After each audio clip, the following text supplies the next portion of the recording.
So here is a little bit in chapter 21 that is new and different. Cardy seems to like to throw something in each of these chapters to keep your interest up.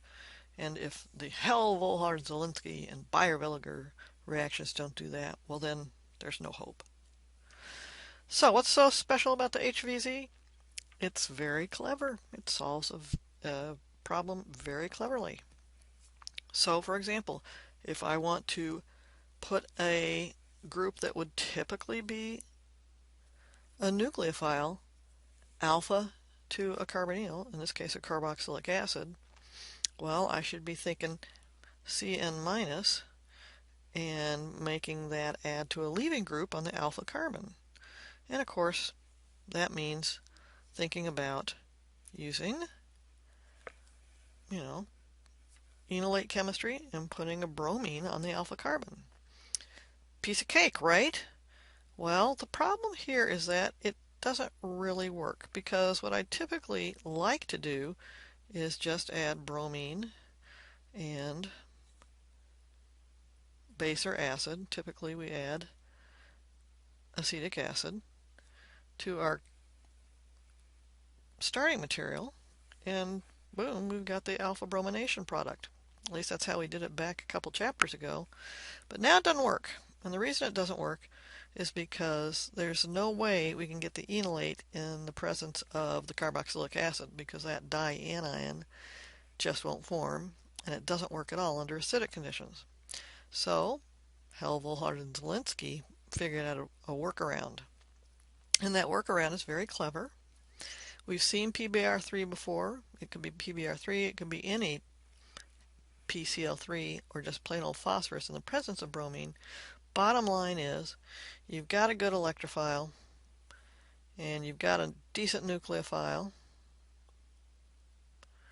And so, when I add my PBr3 to my carboxylic acid, let's just go back here and analyze this a little bit more.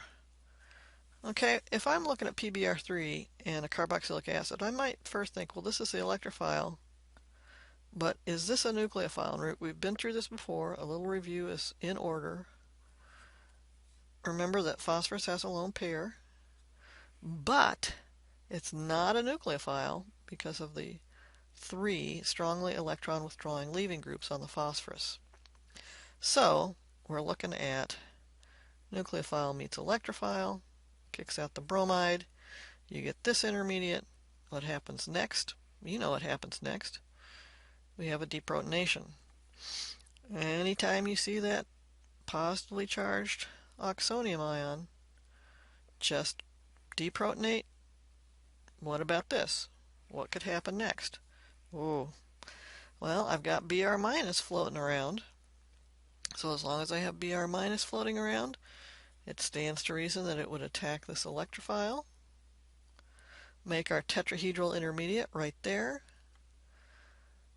That would instantly collapse and kick out this fantastic leaving group. Phosphorus oxygen bond is super strong as a real thermodynamic driving force. I've got my acid halide now, an acid bromide in this case, and at the very end we get our dibrominated carboxylic acid. So the HVZ reagents are actually bromine and some phosphorus activating group, like, as I said, phosphorus tribromide, phosphorus trichloride. And then if you want to get back to the acid, then you just hydrolyze the acid halide, and you're done. You've got what you needed to get. So the next question is, what happened to 21.6 and 21.7? Well, 21.6 is really kind of stuff we've covered all along. It fits in here because we're looking at the addition of nucleophiles, say water, to these activated carbonyls to get, something like this. And we deprotonated there in one swell foop. So it doesn't matter what that oxygen is double bonded to. As long as there's a leaving group like a chloride and an XO double bond, you're going to see the exact same kind of mechanism and the exact same kind of outcome. So up, back down, and out, and you've got your addition-elimination reaction. Well, that's basically what 21.6 is. It's just that what we're looking at is the formation of those good leaving groups we've been using for a long, long time. The tosylate, the mesylate,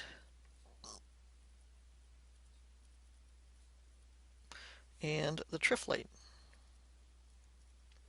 So it's nothing new under the sun. And I will admit that, and Carty sneaks it in there too, that there is some question as to whether or not it's an up, down, out, or actually an SN2 reaction. Bottom line is, with a little proton transfer thrown in, you're making a good leaving group out of your alcohol. We talked about this a little bit in the previous mini lecture. Do note that you're ending up with the tosyl group attached to the OR. You are not kicking out and breaking this bond just yet. In other words, don't use the chloride to kick out the tosylate yet. It's not going to happen. You stop at the tosyl ester, or the mesyl ester, or the triflate ester. And 21.7 is Chapter 6. It's acid-base chemistry. And great review. Now what about the Baeyer-Villiger? Well, the Baeyer-Villiger is incredibly cool. That's why it's so great. How does this possibly work? I mean, this is totally magic, right? You have to do this with your molecular model set. That's the only way you can insert an oxygen bond in there. But it's not magic. It's something you've actually seen before. So, in hydroboration, you will recall, I'm sure, we have our hydrogen, boron, lining up so that the H gets delivered to the more substituted carbon, the boron ends up on the less substituted carbon. In one step, one concerted step, you get the alkyl borane, and then you add the peroxy anion. And the peroxy anion is a good nucleophile that happily reacts with the electrophilic boron. Why is it electrophilic?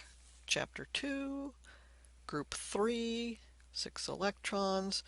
Remember that boron can go from being a neutral trivalent atom to an anionic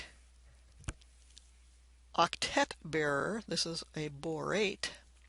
Okay, but it's not super happy here. It's negatively charged. So it's kind of a schizophrenic situation, right? And what we saw with hydroboration is that, I'm going to redraw this here to make it really obvious. Remember that that is a bond that wants to break, and that this is a glob of electrons that can go 1, 2, shift over and break that super weak bond. So I'm making a strong, strong oxygen-carbon bond and breaking a weak, weak oxygen-oxygen bond. So that's what's happening in the hydroboration workup. Same thing happens in the Baeyer-Villiger.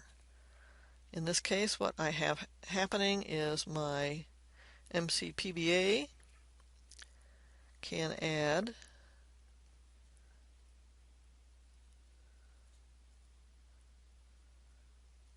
and I'll just say AR for aryl.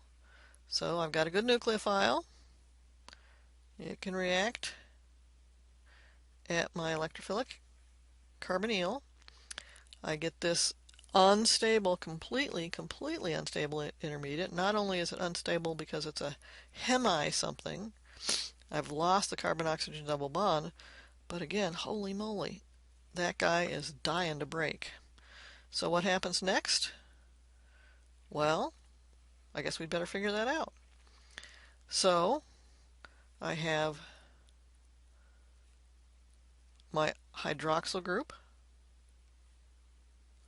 CH2, CH2, and then we see the exact same kind of electron movement that we did in hydroboration. This wants to break, so we're pretty darn sure that what's going to happen is this. Super good leaving group, right? Get the arrow on there. Okay, at the same time, I get this 1-2 shift. So this whole thing, this whole alkyl group is moving over to that oxygen.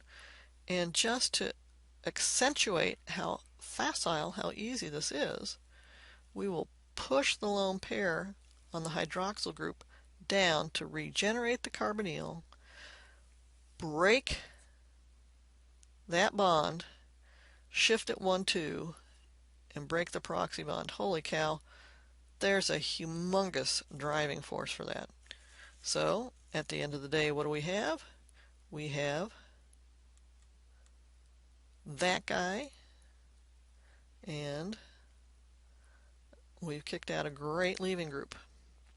So I just inserted that oxygen there. You should pay attention in CARDI to migratory aptitude, because if this weren't a symmetrical ketone, we'd have to think about which group is going to migrate, the one on the left or the one on the right. So, Baeyer-Villiger, very clever, very useful, and we can illustrate that in a couple of examples. One for the BV and one for the HVZ, acronym soup. Okay, I want to make this. You know what I see when I want to make this? I see that I could make this. I just look at this and I say, okay, cool. I've got a nucleophile here, and I've got an electrophile here, and they are 1, 2, 3, 4, 5, 6. They are 6 atoms away. I could easily make that just by hydrolyzing that cyclic ester, aka this lactone. Okay. So to do that, all I have to do is add water. Water and maybe a little acid catalyst. Okay, fine. So let's make this. Oh, cyclic ester. That screams, huh, Baeyer-Villiger. Cool. And it does turn out that if I do the Baeyer-Villiger here, so MCPBA is a perfectly fine peroxy acid for this. It is true that the more substituted alkyl group is the one that will migrate, and I do get this product exclusively. But now I'd ask you, okay, let's keep going backwards. How would I make that? And when you look at that, I hope you say, well, that's pretty obvious that I am going to make that by adding a carbon electrophile. So I need a good leaving group on here. Hey, why don't we use the tosylate just for fun? And to that I add this enolane. Oh heck, we're having so much fun. Let's keep going backwards. Alright, so I'm making that from cyclopentanone. Let's make cyclopentanone from cyclopentanol. How would I do that? Oh, how about H2CrO4? A good oxidation reaction. I'm going from 0 to +2 up here. Okay, how do I make the cyclopentanol? How can I make cyclopentanols? Ah, yes, I can make cyclopentanol from cyclopentene. And now I think we're done. Oh, no, we're not done. Let's make cyclopentene from... How about we make cyclopentene from cyclopentane? Ooh, we can't do that. Not in one step. But we can make cyclopentene from cyclopentyl bromide, and we can make cyclopentyl bromide from cyclopentane. H, nu, and bromine. Strong base and heat. H plus and water. Oxidation. We need to then add LDA to make our enolate, add our carbon electrophile. This is the Baeyer-Villiger. This is hydrolysis. That is a great synthesis. Now, another example. This little molecule is a biologically active molecule made by some bizarre plant or something. And let's say we're actually trying to make this. Got to get an E double bond in there. Well, that looks a little tricky. Going from an alkane to that E alkene. Well, very doable, except we've got an acidic hydrogen here, so I can't just do the old Br2H2O or acetic acid thing. Time for the HVZ. And in fact, that's exactly what these researchers did.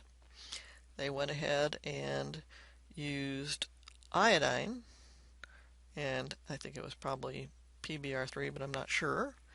Get the iodo compound there, and then of course you're home free. You just need to add your base, a little heat, and then you can hydrolyze it.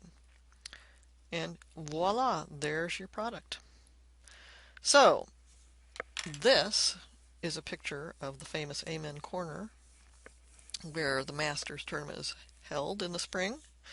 And if you're a golf fan, here's some advice for you, or here's a little story for you. Old Fred said to his friend Barney, you know, you're standing far too close to the ball. And Barney says, well, what are you talking about? Well, I mean, after you've hit it. Get it? Oh, I didn't tell that one very well. Basically, he didn't hit the ball very far, and so that's why he's standing too close to it. Hey, but at least it's a pretty picture, okay? I'll do better on my next joke. In the meantime, have fun with your acronyms.